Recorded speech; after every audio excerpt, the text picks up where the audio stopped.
দাসপাড়ায় তৃণমূল কংগ্রেসের ঐতিহাসিক অঞ্চল সম্মেলন অনুষ্ঠিত হলো।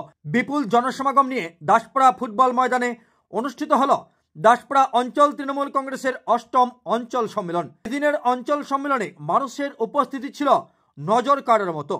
অঞ্চল সম্মেলনে উপস্থিত কর্মী সমর্থকদের ধন্যবাদ জানিয়েছেন গ্রাম পঞ্চায়েতের চেয়ারম্যান তথা চোপড়া ব্লক তৃণমূল কংগ্রেসের ভাইস প্রেসিডেন্ট জিয়ারুল হক। দাসপাড়া গ্রাম পঞ্চায়েত জিয়ারুল হকের নিজস্ব গ্রাম পঞ্চায়েত। এর পূর্বে তিনি সংবাদ মাধ্যমের মুখোমুখি হয়ে জানিয়েছিলেন দাসপাড়া অঞ্চল সম্মেলন চোপড়া ব্লকের প্রত্যেকটি গ্রাম পঞ্চায়েতের থেকে ভিন্ন রূপ ধারণ করবে, জাঁকজমকপূর্ণ এবং মানুষের উপস্থিতি হবে চোখে পড়ার মতো। আগামী বিধানসভা নির্বাচনে দাসপাড়া 20,000-এর বেশি ভোট লিড করবে বলে আশাবাদী তৃণমূল নেতৃত্ব। এদিনের অঞ্চল সম্মেলনে প্রধান অতিথি হিসেবে উপস্থিত ছিলেন বিধায়ক হামিদুর রহমান, উত্তর দিনাজপুর জেলা এবং রাজ্য তৃণমূল কংগ্রেসের নেতা জাভেদ আক্তার, ইসলামপুর থেকে আগত তৃণমূল নেতা ডক্টর সাদিকুল ইসলাম, ব্লক তৃণমূল কংগ্রেসের সভাপতি প্রীতি রঞ্জন ঘোষ, ব্লক তৃণমূল কংগ্রেসের মহিলা সভাপতি আসমাত আরা বেগম, পঞ্চায়েত সমিতির সহকারী সভাপতি ফজলুল হক, পঞ্চায়েত সমিতির সভাপতির প্রতিনিধি গোপাল চন্দ্র ভৌমিক, ব্লক কোর কমিটির chairman Taher Ahmed, ICDS block সভানেত্রী গায়ত্রী সরকার বিশ্বাস সহ আরও অনেকেই। যাই হোক, জমায়েতটা ভালো হয়েছে এবং দাসপাড়া অঞ্চলের লোকের ভুল ভেঙেছে। কিছু দালাল টাইপের লিডার ছিল সিপিএম, কংগ্রেস, বিজেপির, এরা ভুল বুঝাই নিয়ে বেড়াচ্ছিল। সাধারণ লোক বুঝতে পেরেছে মমতা ব্যানার্জির উন্নয়ন দেখে। আর আজকে সেইভাবে জমায়েতটা আমিও দেখলাম। আমি বহুদিন থেকে রাজনীতি করছি, এই ধরনের জমায়েত আমিও দেখিনি দাসপাড়া অঞ্চলের। এতে আমরা সবাই খুশি হয়েছি এবং দাসপাড়াবাসীকে আমরা অশেষ ধন্যবাদ জানাইছি। আগামী দিন যাতে আরও ভালো শক্তিশালী হয়ে এরা সংগঠনটাকে সাজায় এবং মাননীয় মুখ্যমন্ত্রীর হাতকে আমরা সবাই মিলে শক্ত করি। দেখা গেল যে গত পঞ্চায়েত নির্বাচনে যারা নমিনেশন করতে যাচ্ছিল তাদের মধ্যে থেকেও আজকে যোগদান করলেন আপনাদের। নিশ্চয়ই ওরা ভুল বুঝাইছিল, ভুলটা ধরতে পেরেছে। আজকে মারা গেছিল আমাদের সরকার, আমাদের মাননীয় মুখ্যমন্ত্রী ওদের বাড়িতে একটা চাকরি করে দিয়েছে। যদি আমরা জাতপাত দল গন্তাম ওদের বাড়িতে চাকরি দিত না, ওদেরকে তো আগেই বোঝা উচিত ছিল। তো যাই হোক, দেরিতে বুঝলো, ভালো সুবুদ্ধি হয়েছে, ওনাদেরকে অশেষ ধন্যবাদ জানাচ্ছি আমি। সেটা আপনিও জানেন, আমিও জানি, ওগুলোর নাম ধরেই মুখ খারাপ হবে। সময় ওয়েলকাম করছি, কোনো টাইমে আমরা বাধা দিইনি। তখনও বলছিলাম নমিনেশন ফাইল করার। এবার লোকসভায় করেছে, বিধানসভায়ও করবে, সাধারণ লোক তার বিচার করবে কাকে ভোট দিবে না দিবে। দাসপাড়া অঞ্চল সম্মেলন আমরা একটু পিছনে করলাম। আমাদের একটু কোনো কারণবশত আমাদের একটু দেরি হয়ে গেল। এর আগে 7টা অঞ্চলে হয়ে গেছে। পিছনে করার উদ্দেশ্য আমাদের একটাই ছিল যে যতগুলো অঞ্চল আছে তার চাইতে বেশি আমরা লোকজন জমায়েত করব। সেই প্রচেষ্টা আমরা এর আগে প্রায় 8-10 দিন থেকে নিচ্ছি যে কীভাবে লোক জড়ো করানো যায়। প্রত্যেকটা বুধে আমাদের অঞ্চল কমিটি থেকে লিডাররা গেছি আমরা এবং মেম্বার এবং প্রেসিডেন্টদের টার্গেট করছি যে আমাদের 200, কোনো বুধে 300, কোনো বুধে 400 এরকম লোক লাগবে।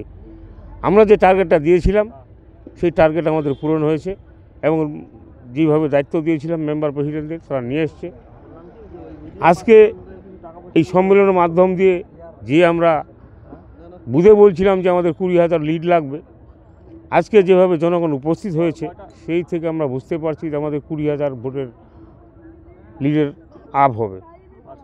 আমরা আবারও বললাম, এমএলএ সাহেবও বলল যে প্রত্যেক বুথ থেকে 90 থেকে 95% ভোট আমাদের লাগবে। এই টার্গেট নিয়ে আজকে সম্মেলন শেষ হয়ে গেল, এখনও ভোটের বাকি আছে। এই টার্গেট নিয়ে আমরা নামবো। বিভিন্ন জায়গায় দেখা গেছে অঞ্চল প্রেসিডেন্টের নাম ঘোষণা হয়েছে, এখানে কি হলো?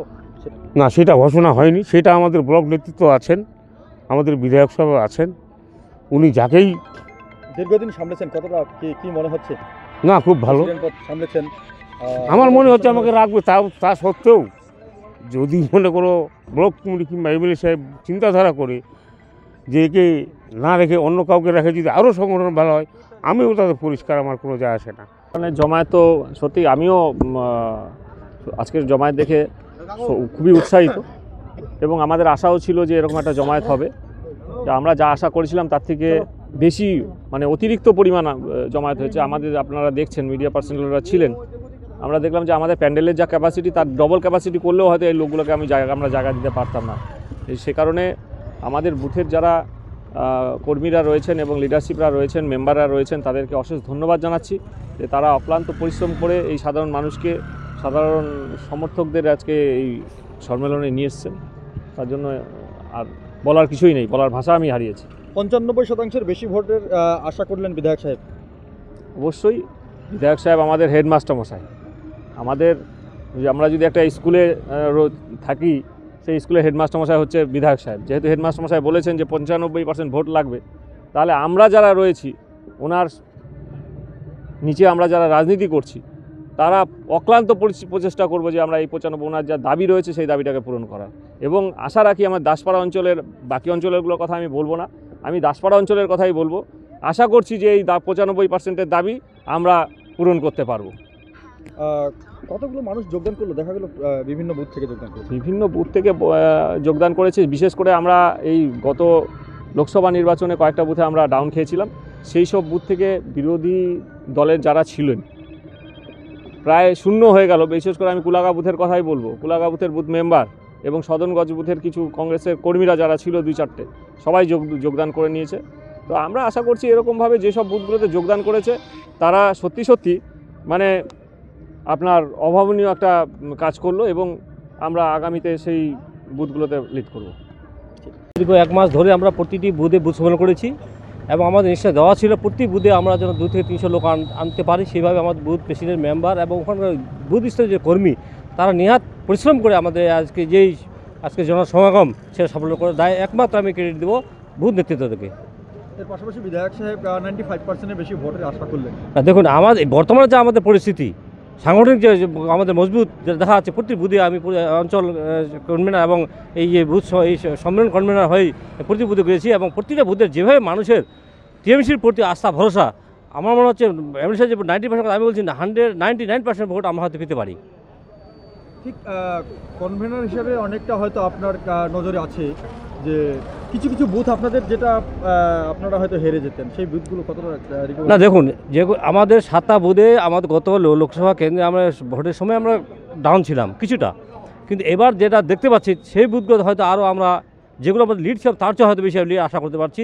কারণ যেভাবে বুথের স্তরের কর্মীগুলো যেভাবে আসছে যেন আমাদের এই সম্মেলনে, তাতে মনে হচ্ছে যে আমরা হয়তো যে বুথগুলো লিড করছি তার চেয়ে বেশি এদের যে 7টা বুথ লিড পাবো এবার আশা করি সামনে বিধানসভা ভোটে। 26 নিয়ে মানুষের উদ্দেশ্যে কি বার্তা দেবেন?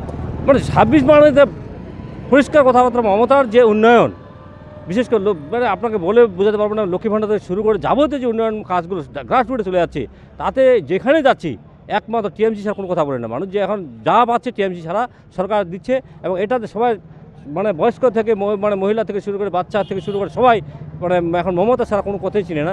একমাত্র নেত্রী পশ্চিমবাংলার মমতা নেত্রী, যে মানবিক নেত্রী, ইনার ছাড়া বিকল্প আর কোনো মুখ্যমন্ত্রী হয়তো ভবিষ্যৎ হবে না, আসতেও পারবে না।